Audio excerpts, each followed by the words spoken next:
right, it's Toby from Heavyweight MMA today with Fergus the Future Jenkins, man, with a big fight coming up this weekend, fighting on Saturday, 12th of November, XFC 61 in XFC Centre in Dunedin in New Zealand. How are you, bro? Good, mate. Thanks for having me, Toby. Bro, I should have called you a little bit earlier. We've only got a couple of days till the big show. How are you feeling for it?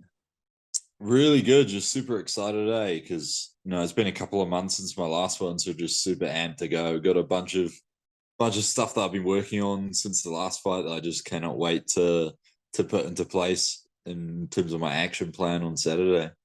Well, bro, you've been kicking ass, man. 11 fights, 11 wins, massive run in 2022. You've probably done as many fights as someone can really have at a high level, right? And now you're sneaking the last one in before the end of the year. I don't know if it's your last one, potentially your last one. Yeah, mate. Well, that's the 11 fights that's on Tapology. I got 13 in total, though. Yeah. Including a loss. So I'd love to claim the undefeated record, but let's just forget about that one then, bro, and we just go with what's on the record. Yeah.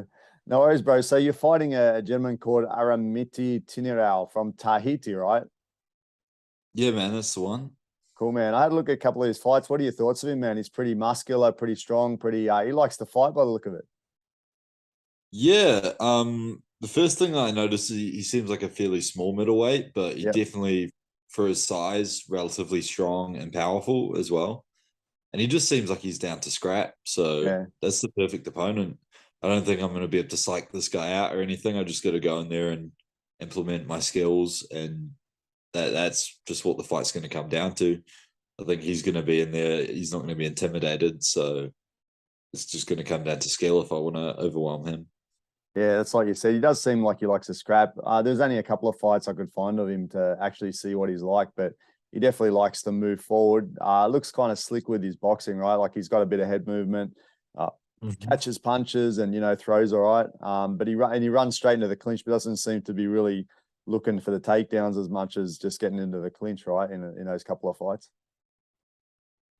Yeah, well, it's hard to judge off the footage because I know that the guys who are fighting don't have anywhere near the skill set that I've got. So it's hard to see how the game plan that he took for them is going to match with me. But yeah, it'd be interesting to see the approach that he takes, because I think you can't be quite as reckless as that against a higher caliber of opponent. Not to be too egotistical, but yeah, I'll definitely punish him either with grappling or striking if he rushes in that quickly. Yeah, those couple of fights were like quite a few years ago, right? Like 2018, 2019, the ones I saw. Yeah. So you got to imagine, just like yourself, he's adding on the new skills and that, and you might face a different sort of guy, right? Yeah, his most recent was at Worlds as well, or the most recent that I've seen anyway that was on his record. So yeah, he was competing over in the same division as me in Abu Dhabi. All right, that's good. How did he go there? I think he lost a close match to Ireland. Yeah, I sort of skimmed through that one. So yeah, it was interesting to watch, but I'm not focusing too much on what he brings to the table. I'm more just interested in the skills that I've been trying to add to my game, and just bringing everything together and trying to make it work subconsciously, like into a flow where I'm working all those techniques together, as opposed to worrying about what he's going to bring to the table and overthinking the situation. You mentioned about a few new skills that you're working on. What sort of things you've been working on, or can you talk about that? Man. Well, I was up in Auckland recently for a few weeks, training with the boys at CKB, and they were doing a lot of wrestling up there.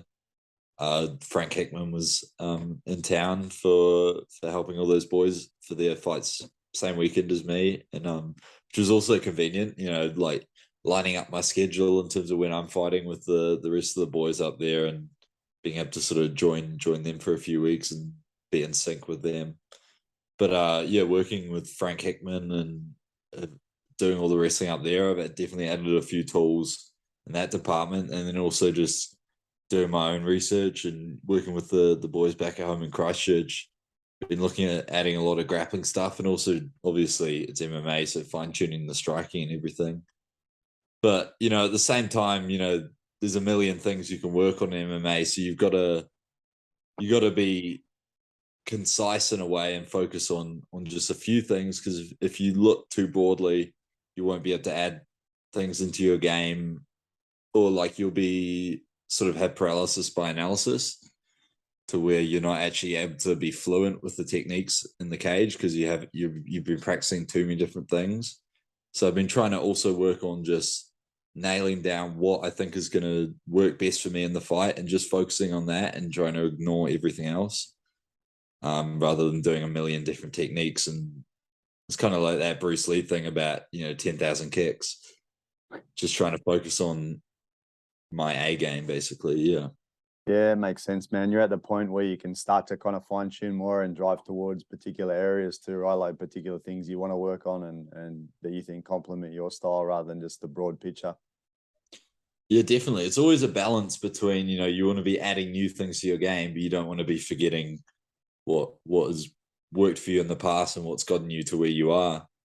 So for me, it's about, I'll give everything a try, and if I don't feel like it works for me, then I'll just forget about it. And if it's something that's promising and I like it, then I'll drill it to the point where I can, add that weapon to my arsenal and be confident to pull it off in a live scenario when the lights are on. That's it, man. Hey, you mentioned the weekend, man, UFC 281. So we got a warm up for you on Saturday. Everyone can watch that, and then at Yeah, mate, XFC the real 61. main event, let's be honest, the people's fight. Yeah, true. And then Sunday, massive Kiwi show, man. UFC 281 has the 4 lads, right? Izzy, Dan, Brad, Carlos, all coming together. That's just, how big will that be for New Zealand? Do you think, will that stop the nation a little bit? Like, I know obviously not as much as some things in the past, but will people all be trying to watch that? Or is that, like, I don't know, what's the feeling over there? Oh, I mean, I'd certainly say so. I guess I've been working, doing a bit of laboring and stuff, just to get a bit of extra cash, as I'm looking to travel next year. And I've noticed like everyone on the site is into MMA.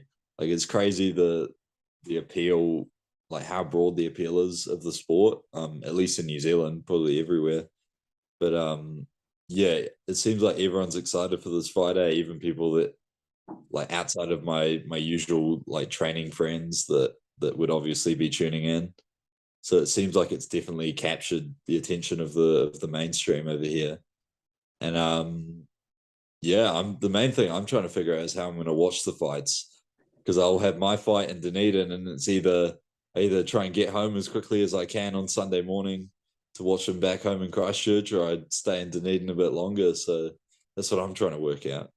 Yeah, the dramas, man. I got a drama too. I teach a kids kickboxing class on a Sunday morning, like a voluntary one, free for kids to come and train. And it's like, do I cancel that just for my own selfish self and go and watch the fights? Or just take that 45 minutes and review the 45 minutes later? I don't know. It's a hard thing to decide. Yeah, bro. Yeah. Hey, the guys in the work site, bro, do they know you're a fighter as well, or they don't know? Yeah, well, because I work with quite a few different people, because it's sort of a recruitment agency type thing. So it's not always with the same crew, but it usually comes up, inevitably, when I'm talking about myself. I don't have like many other interests. So like, that's got to be like the main thing that I chat about. So it sort of inevitably comes up, and it's cool because everyone's into it. So it just immediately, I can pretty much chat with anyone on the site about it, Yeah. because it's a mutual interest, basically. That's awesome. Hey, bro. So just a final comment. So what can we expect for you Saturday, November 12th on XFC 61, man, against Aremiti Tinirau? I think you can see like a snapshot or like a preview of what I'm looking to do at Worlds. You can look at a lot of the techniques that obviously I'm going to continue to refine over in terms of the next training camp as I head towards Worlds next year. But I think you're going to see a lot of the techniques I've been working on over the year, and like a preview of how I'm going to look over in Abu Dhabi, because that's what I'm looking to get practice in for, just get the reps in with my game plan. So that's the main thing. That sounds pretty cerebral, bro. I was kind of thinking, I look at you and I kind of think you even look a tiny bit like Dan Hooker on the camera here. It's like small. I'm thinking you're a bit Dan Hookerish. I think if you asked Dan Hooker a few times, he says stuff like, I'm going to smash his face in or something. I was kind of wondering if you'd say something like that, but you're a bit more cerebral. No, it's not how I feel about this fight. I mean, Yeah. It is fighting, so that's inevitably something I'm going to have to do. But for me, this is about getting practice in, and it's about developing the technical side of things, which I'm not like a brawling type fighter. I'm not going to go in there and swing. I think that's exactly what this guy would want me to do. Yeah. Would be to fall into his game plan and just start throwing down, make it a 50-50 fight. But I'm going to try and be as skilled as possible and impose my game plan. Yeah. Obviously, the range is something you're looking for, right? Maintaining your range and taking a shot when it comes, right? I can see obviously having a massive range advantage, so that's got to be part of the game plan, right? Yeah, man. Yeah, as I was saying, he seems like a little bit of a smaller middleweight in terms of his frame. So that's one advantage I'll have for sure. And there's lots of ways I can use my reach advantage, whether that's keeping him on the end of the punches or trying expecting him to bridge the gap and use that as an opportunity to grapple or whatever. So yeah, I'll just try and leave my mind free at the beginning of the fight and let my subconscious kick in there and just see what happens. Basically, I was seeing him catching the jab, go the double jab, because he's like really committed to that, catching that jab. But that was old, man. I don't know if he's changed. I was just looking at it thinking, man, I'd love to be able to roll with that, just boom straight through the center after, you know. You know what I mean? Yeah, mate. Yeah, well, when you commit that hard to your punches, it's hard to pull back. Yeah. Once you see someone going for a takedown. That's it. All right, bro.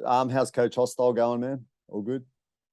He's good, yeah. I better just chuck my phone on charge real quick. It's about to die. Yeah, Coach Hostile is good for sure. Been working a lot with him the last few weeks, just fine-tuning this game plan.